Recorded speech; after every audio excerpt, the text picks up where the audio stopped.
제가 하나님 말씀을 읽고 강의를 시작하도록 하겠습니다. 에베소서 1장 22절에서 23절까지 두 절 말씀입니다. 에베소서 1장 22절로 23절 두 절 말씀을 제가 봉독하도록 하겠습니다.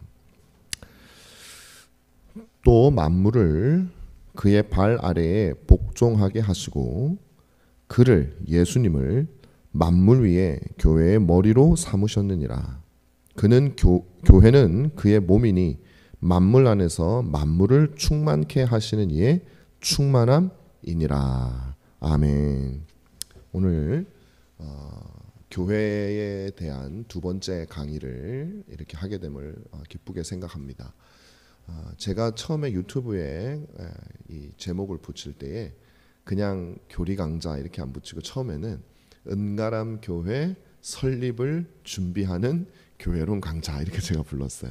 아직 우리가 설립된 교회가 아니고 정말 우리가 통일된 하나님께서 기뻐하시는 교회가 무엇인가에 대한 분명한 의식이 있지 않으면 우리가 교회를 세우면 그 상황에 따른 논리들이 있어가지고 그 논리에 우리 많은 것을 타협하게 될 가능성이 굉장히 많다고 생각을 해요. 그래서 저 혼자만 어떤 교회론을 잘 가지고 있는다고 되는 게 아니잖아요. 그래서 여러분하고 정말 좋은 교회가 어떤 교회인가, 우리가 추구하는 교회가 어떤 교회인가 하는 것을 이렇게 쭉 여러분들과 함께 나누도록 하는데요. 여러분들께서도 한번 강의를 듣고 그냥 이렇게 마치지 마시고 계속해서 한 번씩 또 교회에 대해서 강의 동영상을 보시면서 정말 우리가 생각하는 교회가 어떤 것인가 하는 것을 생각하시는 그런 기회가 되었으면 참 좋겠다 싶습니다. 동영상을 보시는 분들께서도 비록 여러분들 교회는 아니지만 그래도 여러분들 교회가 제가 가르치는 내용에 동의가 되시면 여러분들 교회가 그런 교회가 되기를 위해서 함께 기도하시면서 교회를 섬기시면 참 좋겠다 생각이 듭니다. 자, 지난 시간에는 우리가 참된 교회란 무엇인가에 대한 부분을 조금 이제 아웃라인을 가지고 일반적인 부분들을 좀 가르쳤습니다. 오늘은 성경이 가르치는 교회의 본질과 관련된 몇 가지 부분에 대해서 여러분들께 강의를 하겠습니다. 성경에 보면요, 그러니까 우리가 이 교회라고 하는 것이 굉장히 익숙해져 있어요, 그죠? 어릴 적부터 혹은 뭐 성인이 돼서든지 그래도 이 방송을 보거나 하는 많은 분들은 아마 오랜 시간 교회라고 하는 것을 실천적으로 자기가 실제적으로 접하셨단 말이에요. 그래서 이미 머릿속에 교회라고 하는 내가 보고 내가 경험했던 교회라고 하는 것이 딱 자리 잡혀 있어요. 이게 제일 힘듭니다. 제일 힘들더라고요. 아예 백지 상태면은 이게 성경적인 교회론을 넣기가 굉장히 쉽습니다. 그런데 이게 뭐가 내 생각, 내가 생각하는 교회라고 하는 것이 딱 있으면 설령 성경이 무슨 말을 해도 이게 잘 안 받아들여져요. 왜냐하면 내가 가지고 있던 것을 새롭게 한다는 게 이게 쉬운 일이 아니거든요. 또 점검을 해야 되잖아요. 정말 우리 목사님이 말씀하시는 게 정말 맞는지, 나의 것을 부정하고 들어오는데 혹시 좀 다른데 저기로 내가 확 그냥 의견을 바꿔도 될런지에 대해서 여러분들이 점검해야 될 것, 그런 생각도 드시기 때문에 사실 쉽게 받아들여지지가 않아요. 제가 미국에서 목회를 할 때에 기존의 교회를 다니시다가 그 교회 다니시는 분들도 많이 계셨고, 또 제가 있을 때 다른 곳에서 신앙생활을 하시다가 오신 그런 분들도 계셨지만, 평생 교회를 한 번도 안 나가 보시다가 처음 제가 있는 교회에 나와서 저하고 성경 공부, 교리 공부를 처음 시작하고, 그래서 이분은 저를 통해서 예수님이 누군지, 복음이 뭔지, 교회가 뭔지, 예배가 뭔지, 성도가 뭔지 이런 걸 저하고 처음 배우신 거예요. 근데 제가 그전에는 제가 그런 분들을 많이 경험을 해보지를 못했어요. 근데 기존 교인들하고 많이 이제 상대를 하다 보니까, 근데 제가 그 몇 분들을 이제 세례도 드리고 그렇게 했는데 그 몇 분들의 이 흡수하면서 또 제 말을 정말 주의 깊게 듣고 감사해하면서 기독교 신앙이란 이런 거구나 하면서 따라오는 모습을 제가 지금도 그 기억이 너무너무 생생해요. 근데 제가 성경을 통해서 가르치는 것이 하나님의 말씀으로 받아들이더라고요, 이분들이. 그래서 그분들에게는 물론 제가 가르치는 게 다 옳다 이런 건 아닌데 어쨌든 그분들은 그렇게 받아들였어요. 그러면서 성경과 교회에 대해서 또 신앙에 대해서 이렇게 쌓아 나가는데요. 막 진짜 스펀지 흡수하는 것처럼 그렇게 흡수하면서 제가 참 서로 감사했죠. 그분들도 저한테 복음 진리를 알려주는 것에 대해서 너무 감사했고, 저는 그분들이 가르치는 맛이라고 해야 되나? 그게 너무 감사하고 보람이 막 느껴지는 거예요. 그래서 그 경험이 지금도 사실 잊혀지지가 않습니다. 근데 이제 우리가 기존에 오래 신앙생활 하시던 분들을 가르칠 때는 전혀 달라져요. 궁금한 것도 많고 반대 의견도 많고. 근데 그건 어떻게 보면 너무 당연한 것입니다. 그래서 오늘부터 여러분들이 다시 한 번 더 여러분의 것을 다 비우라고 말씀드리고 싶진 않아요. 왜냐하면 차 있는 걸 어떻게 비우겠어요? 근데 제가 지금부터 가르치고 성경을 통해서 가르치고 하는 내용들이 여러분이 가지고 있는 것과 일치되면은 문제 없잖아요. 근데 혹시 일치되지 않는 부분들이 나온다면은 그 부분들이 정말 그런가에 대해서 한번 생각해 보시고, 또 제 말이 하나님의 말씀은 아니지만 정말 성경이 그렇게 생각하는가, 긍정적인 어떤 마음으로 여러분들이 잘 받아주시면 그것이 여러분들에게 유익이 될 줄 저는 확신을 합니다.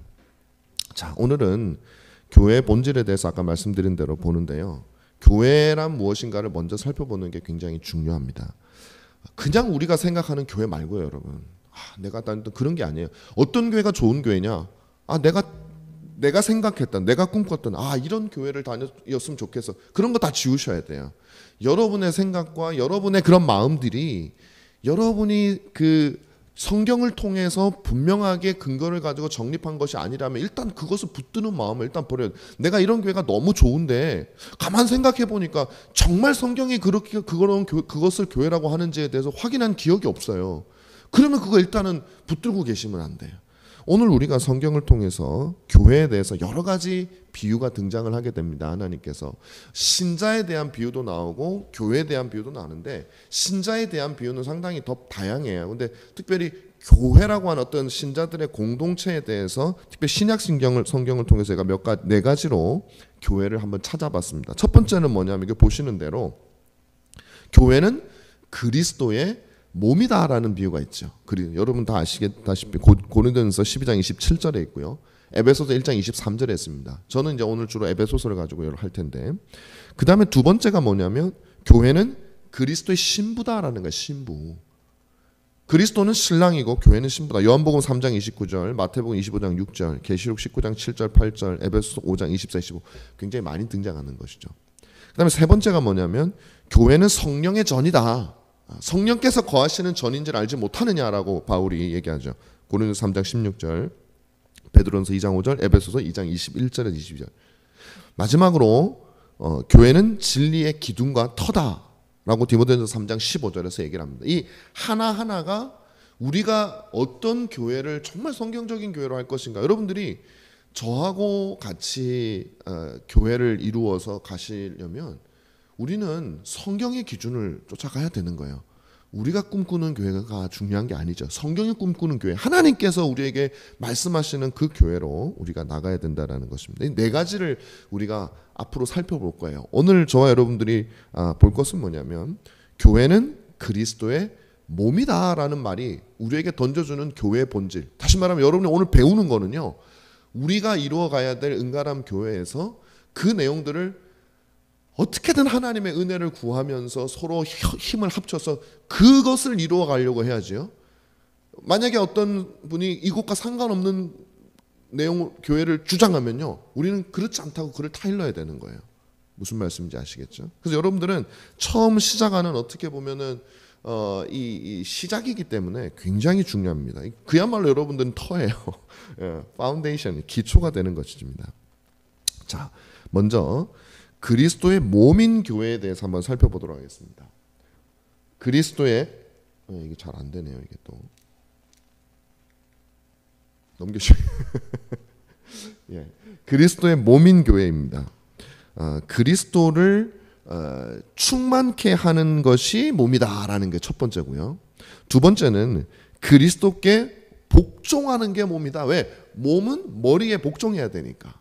세 번째, 그리스도 머리를 하나로 두고 그 머리 밑에 있는 모든 기관은 서로 사랑하는 관계라는 것이 몸이라는 말의 중요한 의미입니다. 그러니까 첫 번째 두 가지는 뭐냐면 그리스도와 교회 전체가 가지는 관계. 그러니까 우리 은가람 교회는 항상 예수 그리스도가 머리가 되고 그 머리이신 그리스도를 충만케 하는 존재로서의 교회에 대한 의식을 가지고 있어야 되고, 그 다음에 그 머리에 복종하는 교회의 의지를 가지고 있어야 돼요.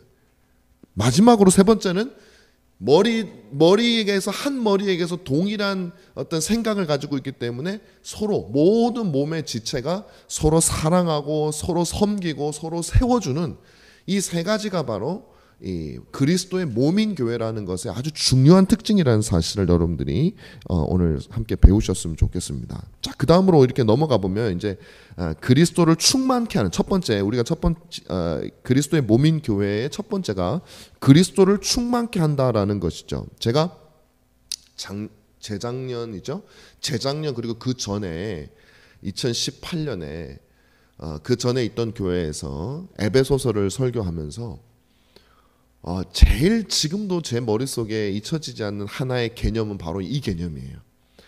그리스도께서 온 세상을 충만케 하시는 분이신데, 바울은 오늘 제가 읽었듯이 교회는 그의 몸이니 만물 안에서 만물을 충만케 하시는 이 예수 그리스도잖아요. 그분의 충만함이다, 이렇게. 그러니까 그분을 예수 그리스도께서 원래 성자로 계실 때에는 온전하시고 아무런 뭐라 그럴까요? 홀로 완전하신 분이셨잖아요. 지금 홀로 완전하지 않다는 것이 아니라 그리스도께서 성육신하시고 교회를 사랑하시기로 작정하시면서 교회를 통해서 당신이 충만하여질 것. 이 개념이 저는요 너무 신비로운 거예요.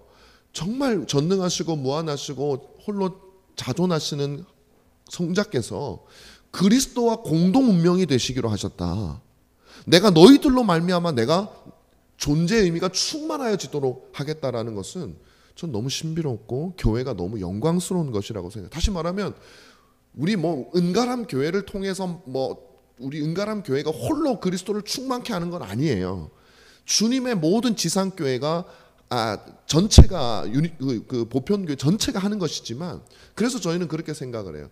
그 몸에 아주 말단일지라도 우리 은가람 교회가 바로 서지 않으면 안 되는 것이고, 동시에 우리는 우리 교회만 바로 서기 위해서 힘쓸 것이 아니라 하나님의 교회 전체가 다른 교회들까지도 바로 설 수 있도록 우리가 해야 될 의무를 가지고 있다는 것입니다. 왜냐하면 그리스도의 몸이 충만케 하는 일에 우리도 참여하고 있기 때문에 그렇다라는 것이죠.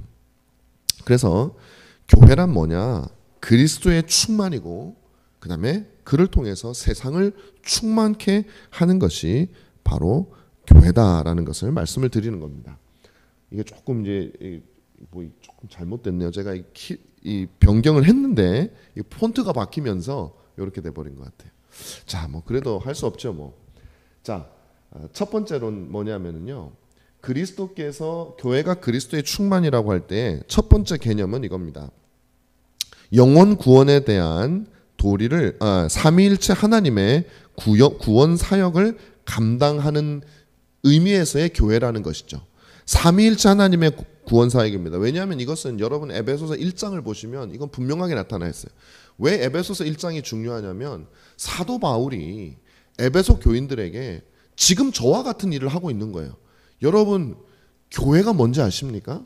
에베소에 여러분들이 속해 있는 이 교회, 내가 지금 전 세계를 다니면서 유럽을 다니면서 세우기 위해서 내 모든 삶을 바치고 있는 이 교회가 도대체 어떤 건지 아십니까? 라고 말하면서 뭐부터 얘기하냐면, 찬송하리로다 우리 주 예수 그리스도의 아버지께서 창세전에 우리를 택정하셨다, 여기부터 나오는 거예요.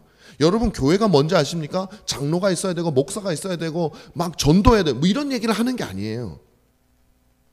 삼위일체 하나님께서 창세전부터 시작하셔서 성부께서 작정하시고 성자께서 그 작정하신 구속한 영혼의 구속을 성취하기 위해서, 예정하신 영혼을 구원하기 위해서 이 땅에 오셔서 구속을 성취하시고, 성령께서 우리 안에 인치심으로 말미암아 우리가 거룩한 신자, 그 예수 그리스도의 구속 사역을 이어받아 새 생명을 온전히 누리는 거룩한 신자로 살아갈 수 있도록 하는 이 세 가지의 시제를 동시에 말하고 있다는 것은 굉장히 의미가 있어요. 왜냐하면 우리는 그냥 어느 순간에 살다가 현재로만 생각하는 경우가 많아요. 내가 뭐 노력했는데, 내가 사업에 실패했는데, 어떤 어려운 상황이 있을 때에 어떻게 하다가 내가 예수를 믿게 돼서 그 시간부터 나는 기독교 신앙이 시작되었다라고 생각하는 그런 경향이 있단 말이에요. 근데 그게 아니라는 거예요.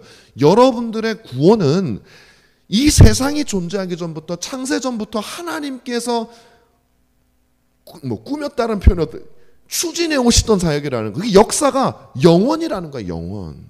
그러니까 이걸 우리가 알아야지 교회가 어떤 것인가, 하나님이 여러분이 그 교회의 일원으로서 영원토록 지금까지 그리고 앞으로도 영원토록 하나님은 사랑하셨고 생각하셨고 그것을 이루어 오셨다라는 사실을 사도 바울은 보여주고 있는 것이에요. 그래서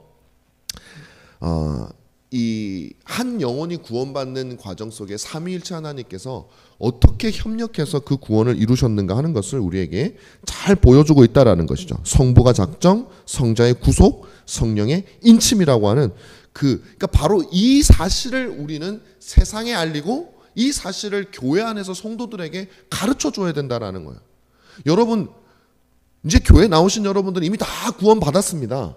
다 구원 받았으니까 이제 어떻게 하면 세상을 한번 재밌게 잘 살아볼까에 대해서 가르치고, 그러다 보면 기독교가 윤리적인 종교가 되어지고, 기독교가 이 세상의 처세술을 가르치는 종교가 되어지고, 어떻게 하면 남은 인생을 좀 재밌게 살아볼까에 대한 신앙이 되어지기가 너무 쉽다는 거예요.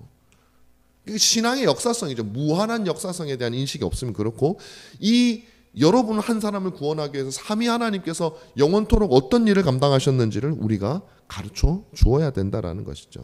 왜 우리는 삼위 하나님의 이 놀라운 구속 사역을 성도들에게 그러니까 우리 은가람 교회는 이걸 가르칠 거예요. 저는 성부 하나님께서 어떤 분이신지 알려줘야 돼요.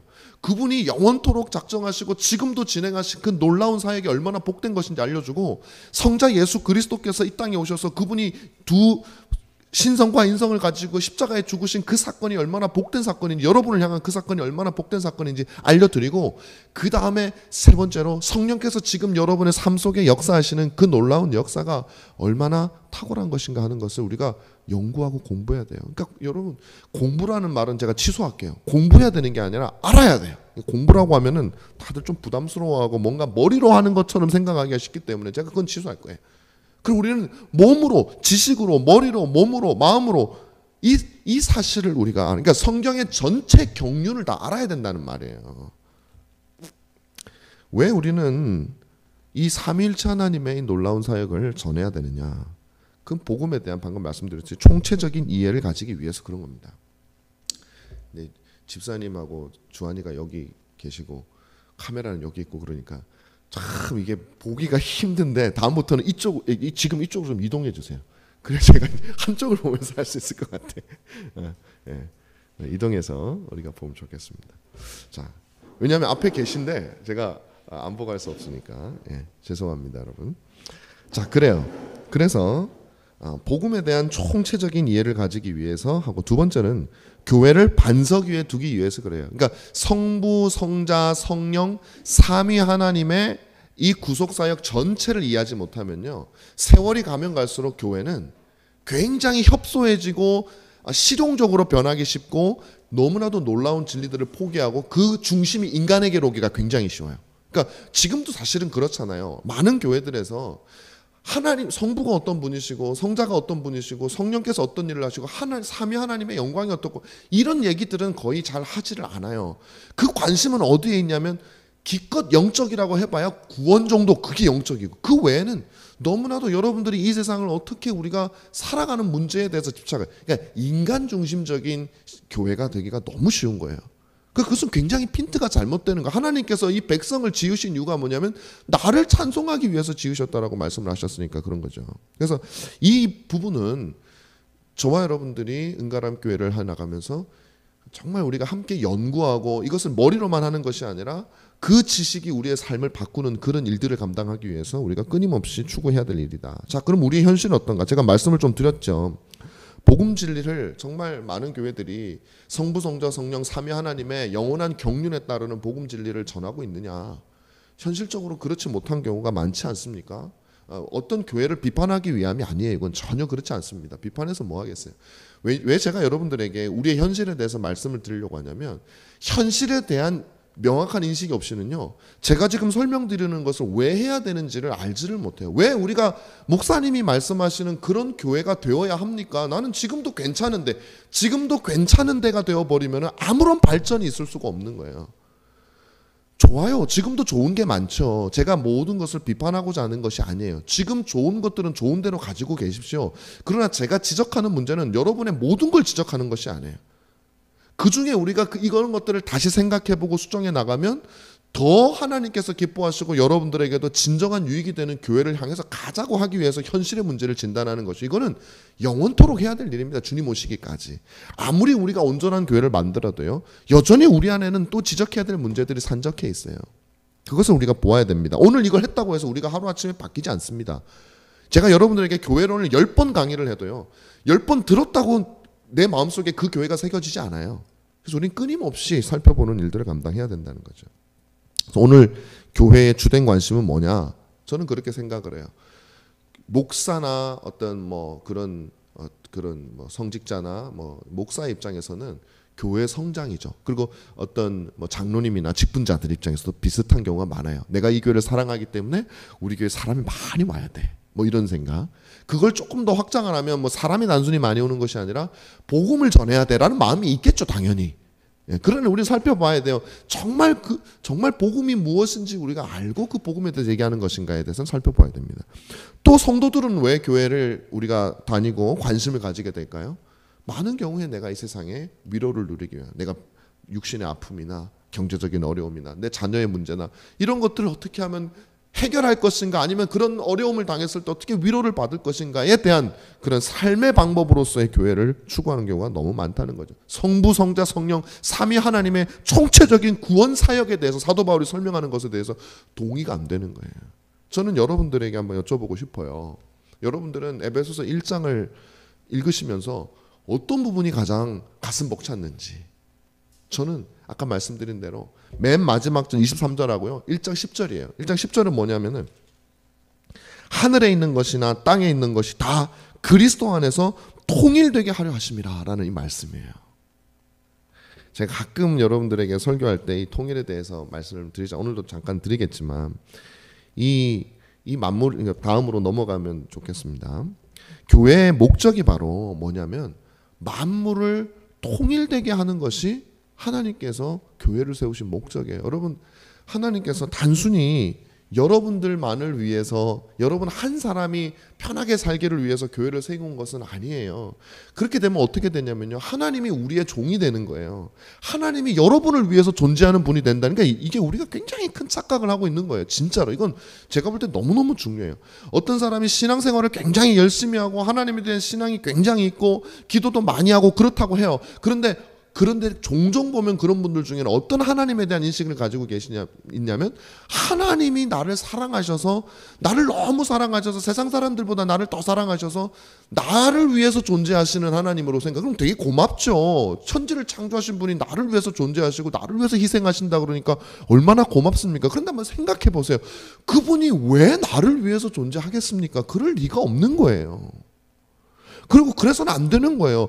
창조주는요, 완전히 존귀하신 그 무한한 존귀와 영광을 가지신 분은요, 누구를 위해서 존재하면 안 돼. 그분이 영광을 받아야 그게 질서에 맞는 거고, 그게 공의로운 것이고, 그게 정의로운 거예요.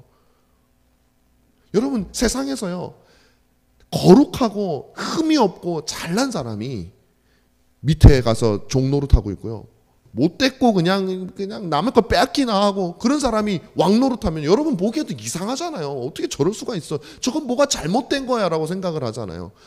그거보다 말할 수 없이 더 심한. 근데 우리는 내가 섬김을 받는 대상이니까 그건 당연하게 나는 뭐 그냥 눈 감고 있는 거죠. 하나님이 날 섬긴다 그러면, 내가 날 섬긴다 그러니까 이건 좋은 거야 이렇게 생각해 버리는 건데, 좋은 게 아니에요. 굉장히 이건 이상한 겁니다. 자, 그래서 제가 여러분들에게 드리는 말씀이에요. 여러분, 비록 그 대상이 나라고 할지라도 우리가 거절해야 돼요. 하나님, 하나님이 저를 사랑하셔서 하나님이 저에게 뭐 사랑을 베푸시는 건 좋은데 그 너무 감사합니다. 그러나 이 관계가 바뀌면 안 됩니다. 저의 기쁨은 하나님의 섬김을 받는 것에 있는 것이 아니라 내가 어떻게든 하나님의 목적을 섬기는 일에 나의 기쁨이 있는 것입니다 라고 말할 수 있는 사람이 진짜 신앙을 아는 사람이에요. 그래서 우리가 하나님을 섬겨야죠.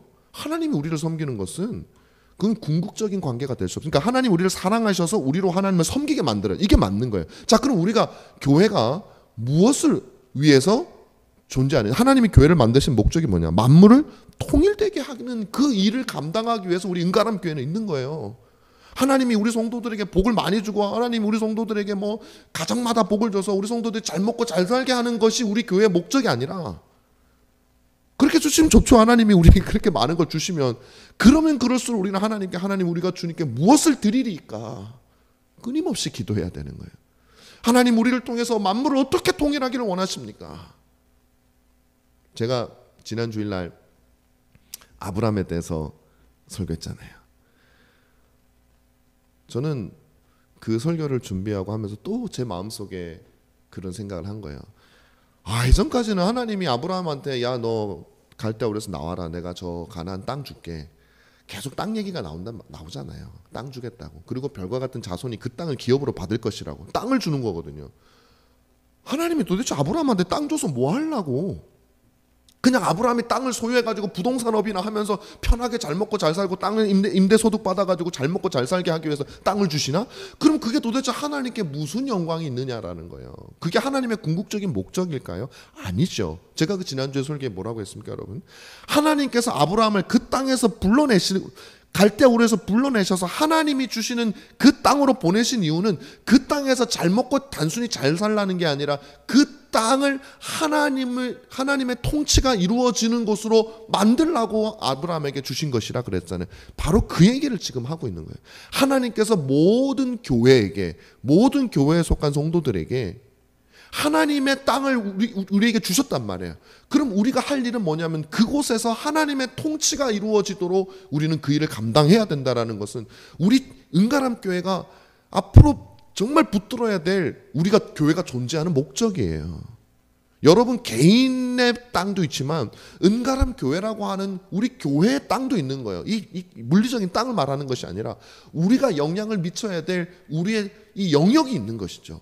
그곳이 하나님께서 기뻐하시는, 다시 말하면 머리이신 예수 그리스도의 통치가 이루어지는 곳이 되도록 하는 거, 그게 여기서 본문에서 말하는 만물을 통일되게 한다라는 것이죠. 그래서 창세기 12장에도 마찬가지고, 이거는 보시면요, 아브라함뿐만 아니라 창세기 1장 28절에서 하나님께서 문화 명령을 주실 때에 아담과 하와에게 주실 때 바로 똑같은 목적이라고 그랬죠. 땅을 다스리고 땅을 정복하라는 건 하나님의 형상, 타락하기 전이잖아요. 하나님의 형상을 가진 너희들에게 하나님이 에덴 동산을 주고 지구를 주면서 야, 너희들 잘 먹고 잘 살라가 아니에요. 에덴 동산에서 이게 선악과도 주고 하니까 그거 먹고 아담은 야, 이거 그냥 배불르게 잘 먹고 그냥 그러다가 시험에 빠진 거예요. 어떻게 하면 하나님의 말씀을 따라서 이 세상을 잘 다스릴까에 대한 의식이 가득 차 있었다면 사단의 뱀의 게임에 넘어가지 않았을 거라고 저는 생각을 해요. 나태했던 것이죠. 그래서 그게 하나님의 목적이었고, 그래서 망가진 이 세상에 대해서 하나님께서 아브라함이라고 하는 사람을 불러가지고 그 사람에게 땅을 주면서 그 땅을 네가 믿음으로 나에게 순종하는 바로 그 순종함을 모델로 세워서 너희 자손들이 출애굽할 때 바로 십계명을 주시고 네 조상 아브라함처럼 그렇게 순종하라고 아브라함의 믿음을 훈련시키신 거잖아요. 그리고 이스라엘에게 율법을 주신 거잖아요. 그런데 이스라엘 백성들은 실패했잖아요. 그죠? 근데 그 실패가 영원한 실패가 아니라 그랬죠. 왜냐하면 그것은 이스라엘 백성들은 모형이었기 때문에 그래. 아담도 실패했어요. 이스라엘 백성도 실패했어요. 그러나 우리 주 예수 그리스도, 그 아브라함, 믿음의 조상, 성공했던 아브라함의 자손인 예수 그리스도, 제단에서 죽어가던 이삭이 상징하는 예수 그리스도께서 이 땅에 오시고 그 예수 그리스도를 머리로 하는 그의 몸된 교회는 그 일을 승리해 나간단 말이에요. 그건 우리가 잘나서가 아니라 그리스도께서 그 일을 감당하시는 거예요. 그래서 우리는 이 땅을 살아가면서 우리에게 하나님께서 주신 그 땅을 1달란트를 할지라도, 10달란트가 아니라 1달란트를 할지라도 우리에게 주어진 그 땅을 우리는 열심히 하나님의 뜻이 다 이루어지는 통일된 세상으로 예수 그리스도께서 온전히 머리가 되어서 우리를 통해서 온 세상을 온전히 통일하실 그날을 바라보면서 가는데 그날이 이루어집니까? 안 이루어집니까? 당연히 이루어지죠. 왜냐하면 그리스도께서 하시는 일이니까. 그래서 마지막 날에 그리스도께서 이 땅에 재림하실 때 그 통일된 나라를 우리는 그때는 완전히 경험하게 되겠죠. 우리는 여기서 맛보는 거예요. 그래서 교회가 존재하는 이유가 뭐냐면 바로 하나님께서 다스리는 하나님의 뜻이 그리스도께서 핏값을 주고 산 그의 몸, 그의 신부, 그들을 통해서 이루어지게 되는 거. 그것이 바로 하나님께서 우리에게 교회를 주신 이유다라는 것이죠. 그래서 우리는요, 열심히 배워야 돼요. 뭐가 하나님의 뜻인지 배워야 돼요. 그거 안 배우면요, 갑자기 하나님을 향한 뜻으로 우리가 가다가 정말 한순간이요, 나도 모르게 목적이 나한테로 와버린다. 이게 희한하다니까. 사람은 그냥 끊임없이 자기로 돌아와요. 이기적이어서 그래. 조금 빈틈을 가지면 아무런 내 마음의 변화가 없는 것 같은데 어느덧 나를 향하고 있는 내 모습을 보고, 그게 한 끗 차이거든요. 백지장 하나 차이거든요. 하나님을 섬기고 있는 모습과 나를 섬기고 있는 모습이 겉으로는 똑같아요. 그런데 어느 순간 내 중심이 나에게로 와 있는. 그래서 우리가 깨어서 말씀을 나누고, 깨어서 말씀을 듣고, 깨어서 함께 기도하고, 서로 말씀을 배우고, 그 일들을 우리가 감당해야 한다라는 것이죠. 그래서 통일된다는 말의 의미는 뭐냐면 그리스도로 말미암아 그 몸인 교회를 통해서 세상에 당신의 뜻이 이루어져 가는 것을 말하는 것이다라는 것이죠. 그래서 오늘날 우리가 살고 있는 이 세상에서 교회는 어떠냐 한번 생각해 보십시오. 제가 어떤 교회를 비난하고자 하는 거 아닙니다. 왜냐하면 나도 그 교회 속에 속해 있기 때문에 우리의 현실을 우리 스스로 보자는 겁니다. 한국 교회 안에서 교회가 과연 주님께서 이루시고자 하시는 그 통일된 세상을 위해서 우리가 과연 나아가고 있느냐. 교회 안에서도 통일이 안 되는데 무슨 통일된 세상을 이루어가겠습니까? 우리끼리도 통일이 안 되고, 우리끼리도 다투고, 우리끼리도 질투하고 시기하고 용서하고 용납하는 것은 전혀 없는 우리들의 이 모습을 보면서 과연 우리가 이 목표의식 자체가 있는가에 대해서 저는 항상 고민해요. 교회가 인간이니까, 우리가 죄인이니까 한계는 당연히 있죠. 그럼에도 불구하고 우리가 하나의 통일된 세상이라고 하는 이 에베소서 1장 10절에 나오는 그리스도 안에서 통일하게 하려 하심이라고 하는 그 목표가 우리 의식 속에 남아 있느냐, 우리가 교회를 하는 그 이유가 되느냐. 예를 들면 이런 거죠. 솔로몬의 그 재판에 보면은 한 여인은 진짜 엄마는요, 그러니까 가짜 엄마는 그 아이를 그냥 자르려면 자르세요, 그렇게 하는 거잖아요. 그러니까 내가 중요한 거예요. 자르려면 자르. 근데 진짜 엄마는요, 목적이 분명하잖아요. 이 아이를 살리는 게 더 중요해요. 그래서 내가 아이하고 헤어지는 건 너무나 속상한 일이지만 이 아이를 살려야 되면 내가 포기하게 되잖아요. 과연 우리는 이 목적 속에서 통일을 위해서 혹시 내가 걸림돌 되는 것은 아닌가에 대해서 고민을 해봐야 돼요. 그러니까 순간적으로 우리가 의견 대립이 있을 수는 있어요. 성도들은 어떻게 하겠어요? 우리가 모든 순간에 완전한 믿음과 완전한 성경적인 지식을 가지고 있지 않은데요. 그래서 순간적으로 우리 마음의 기질에 따라서 화도 올라올 수 있고 반발심이 생길 수도 있고 그래요. 그때 우리에게 필요한 것이 뭐냐면 말씀과 기도예요. 그럴 때 말씀과 기도를 통해서 과연 내가 하는 것이 그 가짜 엄마처럼 교회는 망하더라도 에이 내 의견이 통과되는 것이 중요해 라고 우리가 생각을 한다면 안 되는. 그러니까 교회가 우선이 돼야 된다는 거죠. 그러면 때로는 주장할 건 주장해야 되죠. 중요한 진리를 타협할 수 없으니까. 설령 제가 만약에 성경적인 얘기를 안 하고 그냥 목사의 권위로 밀어붙인다면 여러분들은 저를 사랑하는 마음으로, 교회를 사랑하는 마음으로 아닌 건 아니라고 말씀하실 수 있어야 돼요. 예. 그 하나님 은혜 주시면 저도 정신 차리겠죠, 그죠? 그런데 또 때로는 내가 맞지만 그래도 우리가 하나님 통일을 해서 진리가 정말 우리가 뭐 죽고 사는 진리가 아니라면 양보하거나 그런 부분도 필요한 부분이 있을 수 있다. 중요한 것은 교회다. 하나님의 교회가 통일되어 나가는 과정 속에 있는 지혜를, 그래서 우린 지혜를 구해야 돼요. 하나님, 어떤 것이 내가 양보해야 될 부분이고 어떤 것을 어디까지 양보해야 될 부분이고 어떤 것을 어디까지 내가 주장해야 될 부분인지, 목사인 저도 마찬가지고 여러분들도 마찬가지고 보시는 여러분들도 마찬가지예요. 이것을 우리가 하나님의 지혜를 끊임없이 구하지 않으면 교회는요 금방 무너집니다. 갈등, 인간적인 단체로 전락해버려요. 그것이 가장 큰 차이점이기 때문에 그런 거죠. 자, 이제 세 번째로 우리가 볼 것은 뭐 좀 더 있지만 우리가 시간이 많이 갔어요. 자, 세 번째로 볼 것은 만물을 충만케 하는 핵심으로서의 교회다. 이것도 아주 중요한 겁니다. 여러분, 그리스도께서 세상을 충만하게 하신다고 그랬잖아요. 그러면 여러분 이 질문을 하셔야 돼요. 세상은 충만한가에 대해서 생각을 해야 돼요. 충만하게 한다는 게 뭔가, 도대체 얼마나 그게 위대한 일이기에 내가 이렇게 교회 속에서 그것을 도전하고 그것을 위해서 내 자기를 부인하고 뭐 이런 일들도 해야 되는가라는 그 고민을 우리가 해야 됩니다. 자, 그런데 보세요. 세상은 충만한가? 저는 세상이 전혀 충만하지 않다고 저는 생각을 해요. 여러분, 세상에는요 똑똑한 사람들이 많습니다. 진짜 많더라고요. 잘난 사람도 많아요. 그리고 뭐 정말 물리학자들, 그 세계적인 물리학자들이 말하는 공식이나 뭐 수학 그런 걸 보면요, 천재도 그런 천재들이 없어요. 막 2살, 3살 때 몇 개 국어씩 하는 막 그런 천재들이 IQ가 210, 230 막 그래요. 저 같은 사람하고 비교가 안 되는 거죠. 전혀 다른 사람이에요. 엊그제 제가 신문을 보니까 어떤 사람은요, 세계에 한 80명 정도가 있는 병이 있다고 그러더라고요.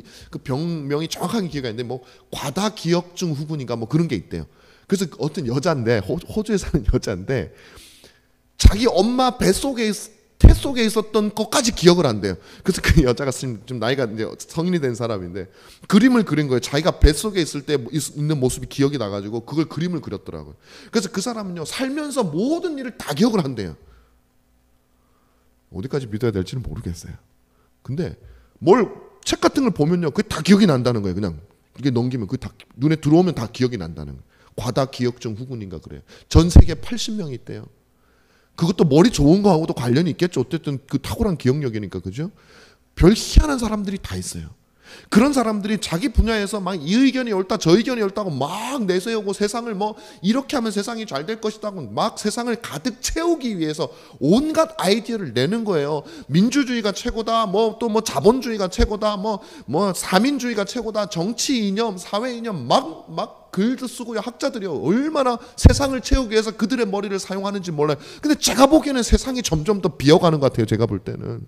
옛날에는요, 불과 몇십 년 전만 해도요, 결혼은 남자하고 여자하고 하는 건 줄 알고 있었어요. 우리가 성경이 하라는 대로 그렇게 하는 줄 알고 있었어요.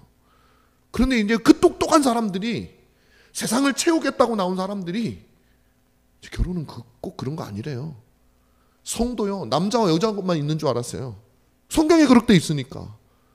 근데 안 그렇대요. 성도 뭐 엄청나게 많대요. 자기가 남자라고 생각하면 남자고, 여자라고 생각하면 여자고 막 그런 거래요.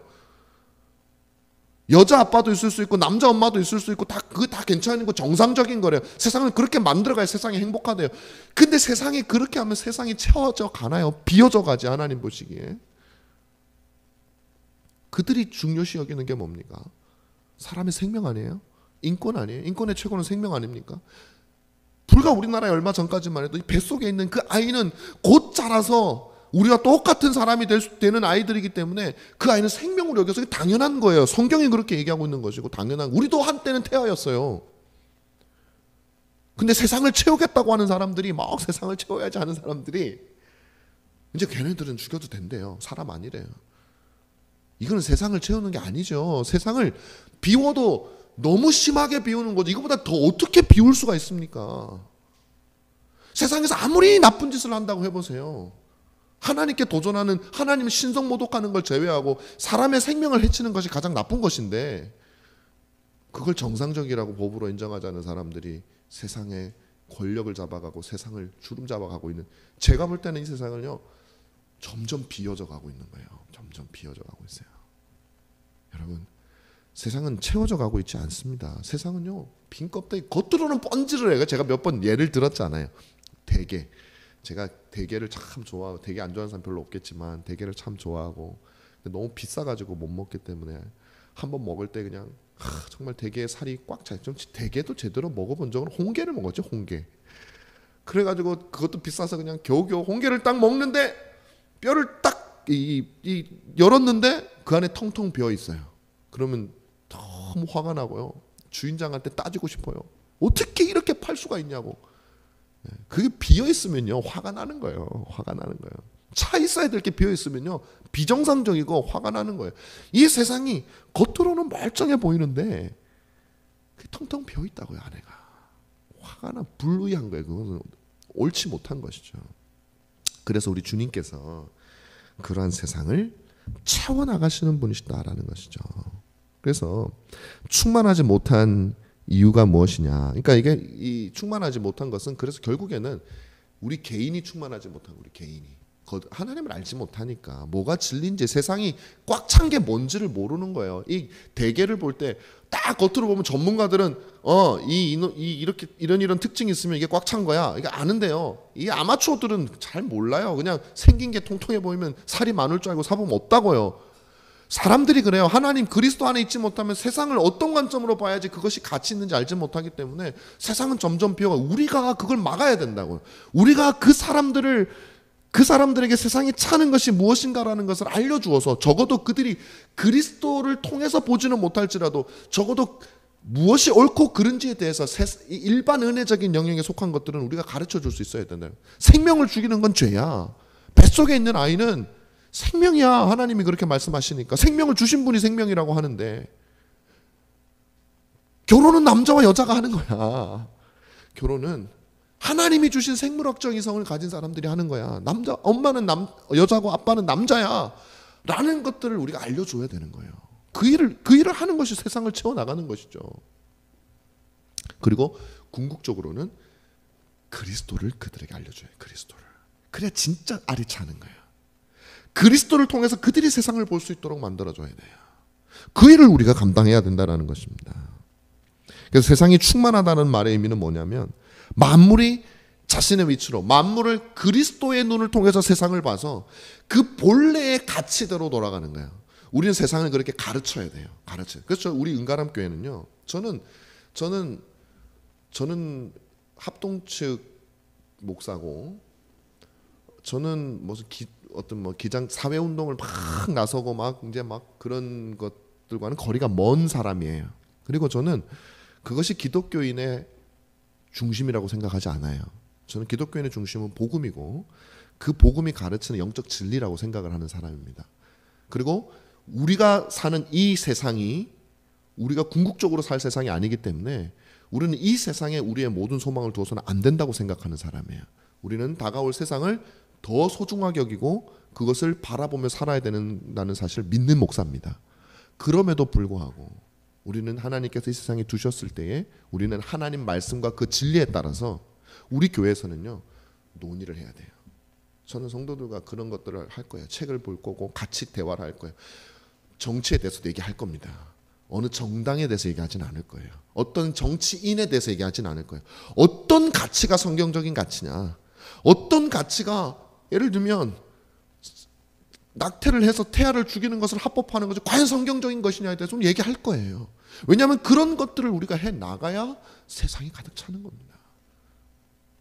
정치, 사회, 문화 모든 영역을 제가 그것을 다 하지 못하면 여러분들 성도들 가운데 그 분야의 전문가가 있을 수 있잖아요. 그들이 성경을 잘 알 수 있도록 가르쳐서 그들이 바른 시각으로 교회 성도들을 가르칠 수 있도록 저는 같이 토론하고 같이 논의할 거예요.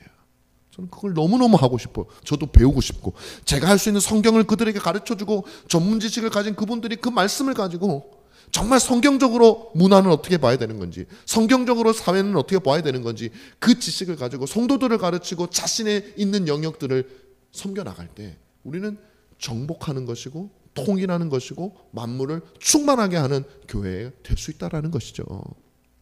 그래서 여기서 저는 예전에도 그랬지만은 어떤 막 교회가요 막 정치 운동하고 저는 그거 진짜 반대예요. 그 자체는 목사가 막 정치 운동하고 나서 이거 반대예요. 왜냐하면 그런 거 하면요 이 강단에서 흘러나오는 복음을 우리가 제대로 전할 수가 없어요. 복음이 마음이 식어져서요 선명한 복음을 전할 수 없어요. 제가 바라는 건 뭐냐면 목사로서 저는요 여러분들에게 복음을 전할 거예요. 복음을 전할. 그리고 그 복음이 성도들이 속해 있는 모든 영역에서 어떻게 적용돼야 옳은 건지 교회에서 논의할 거예요. 그리고 그 다음에 제가 나가가지고 이렇게 하는 것이 아니라 그 다음에 여러분들이 여러분들에게 속해 있는 곳에 가셔서 교회에서 들은 그 정말 피 묻은 그리스도의 순수한 복음을 가지고 여러분들의 전문 분야와 여러분들의 어떤 그 지식을 결합시켜서 그곳에서 여러분들이 신자답게 살 수 있도록 만들어 나가는 교회가 되고 싶고, 저는 강단을 지킬 거란 말이에요.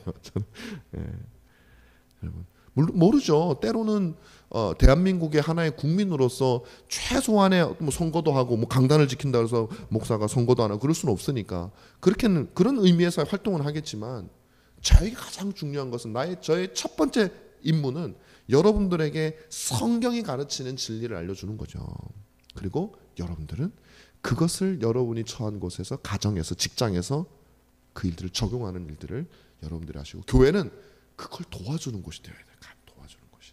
여러분들 끊임없이 그 관심을 쏟을 수 있도록, 끊임없이 여러분들이 가장들이 있으면요, 우리 교회 가장들은 끊임없이 복음이 여러분의 가정에 어떻게 적용돼야 되는지를 고민하도록 만들 거란 말이에요. 그리고 해답을 찾을 수 있도록 인도해 나갈 겁니다. 자, 이게 제가 생각하는 세상을 채우는 것입니다. 자, 그래서 세상은 누구를 통해서 어떻게 충만해질 수 있는가? 그리스도 안에서 소명을 발견한 사람들을 통해서 채워질 수 있는 거예요. 그리스도 안에 있어야 돼요. 그럼 복음 안에 있다는 거거든요, 여러분. 그래서 우리는 모든 것들을 복음에 대한 명쾌한 이해가 필요해요. 복음은 여러분의 모든 것에 영향을 미칩니다. 전인격에, 모든 영역에. 그리스도로 인하여 여러분들 세상을 보는 일이 완전히 바뀌기 때문에 여러분, 복음은 여러분의 생각 모든 것에 영향을 미쳐요. 왜냐하면 우리의 타락이 우리의 모든 것에 있기 때문에 복음은 그 모든 타락에 영향을 미치는 거예요. 놀라운 것이죠. 그러니까. 그래서 교회가 그리스도를 충만하게 한다는 말의 의미는 바로 그것이에요. 그리스도의 손발이 되어서 머리가 명령하는 대로 그것을 향해 나아가는 것. 각자의 자리에서 머리이신 그분이 명하는 대로 하는 거예요. 그게 바로 충만하게 교회가 하는 것이죠. 성도의 거룩함이 교회를 거룩하게 하고, 교회의 거룩함이 그리스도를 거룩하게 합니다. 물론 교회가 거룩하지 않다고 해서 그리스도가 거룩하지 않다라는 건 아니에요. 왜냐하면 그리스도께서 거룩하시기 때문에 교회는 거룩할 겁니다. 만약에 거룩하지 않다면 그것은 가짜 교회이기 때문이겠죠. 주님의 본질적 교회는 거룩한 것이고, 그들이 어떤 행동을 해서 거룩한 것이 아니라 그는 끊임없이 거룩을 향해 나아가고 있기 때문에 이미 거룩해졌어요. 교회가 된 이상 그 거룩이 나타나도록 되어질 겁니다. 그리고 이것이 세상을 거룩하게 하게 된다라는 것이죠. 마지막으로 간단하게 성도가 하나 될 때 충만해지는 교회에 대해서 말합니다. 여러분, 1장을 넘어서 2장으로 딱 넘어가면요, 사도 바울이 우리가 죄인 되어서 어떻게 은혜를 받아서 믿음으로, 값없는 하나님의 선물로 주시는 믿음을 가지고 그리스도인이 되었는가, 교회가 되었는가에 대해서 나온 다음에 바로 뭐가 나오냐면요, 이방인과 유대인, 이 이방인과 유대인이 중간에 있는 모든 인종과 종교와 어떤 뭐 지식의 차이를 뛰어넘어서 하나가 되어야 된다는 것을 말하고 있어요. 그게 하나가 안 되면 우리 안에 만물은 무슨 만물, 우리도 통일이 안 되는데, 그게 우리가 통일이 안 되면 무슨 충만케 해요. 우리가 다 찢어놓는 거야 되는 거지. 그래서 하나됨이 얼마나 중요한 것인가에 대해서, 교회의 하나됨, 신자의 하나됨이 얼마나 중요한 것인가에 대해서 2장에 등장을 해요. 여러분, 우리 교회는 만물이 충만해지기 위해서는 우리가 하나 되어줘야 돼요. 그래서 여러분, 인종, 학연, 직업, 뭐 정치 성향, 뭐 다 뛰어넘어야 됩니다. 이게 쉽다는 게 아니에요. 엄청 어렵습니다. 여러분, 나와 성격이 다른 분하고 뭔가를 하는 게 얼마나 불편하고 힘이 듭니까? 저도 똑같아요. 마찬가지예요.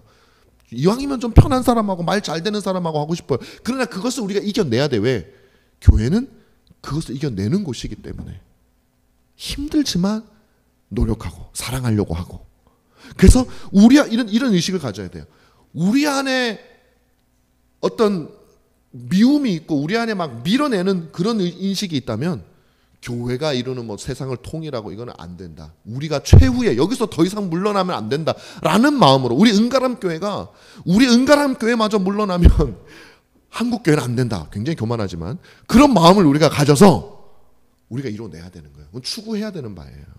인종, 뭐 직업, 고향 그런 거 다 뛰어넘을 수 있어야 됩니다. 이걸 하기 위해서 통일이 되기 위해 하나가 되기 위해서는 뭐가 필요해요? 결국에는 자기 부인이 필요한 거예요. 자기 부인. 내 자신을 죽이는 연습이죠. 사도 바울이 날마다 내가 죽는다라고 했던 것처럼, 내가 십자가에 못 박혀 죽었나니라고 고백했던 것처럼, 존 칼빈이 우리 성화, 우리가 거룩하게 되는 것의 요체는 자기 부인이라고 말했던 바로 그것이 우리 안에서 일어날 때 이 모든 일들이 일어나게 된다는 것입니다. 여러분, 제가 어떻게 보면 비슷한 내용을 약간의 각도를 다르게 해서 했습니다. 교회는 분명한 소명이 있는 거예요. 하나님께서 우리에게 교회, 이 인간한 교회를요, 야 김 목사 너 먹고 살기 위해서 뭐 그렇게 주신 게 아니잖아요. 우리 뭐 다른 분들은 뭐 요 교회에서 월급 받는 게 아니니까 그럼 다른 뭐 야 교회에서 너가 어떻게 한 노릇 해봐, 그냥 좀 힘 좀 써봐, 너의 어떤 사교의 장으로 만들어봐, 친구 사귀는, 그래서 준 것이 아니잖아요.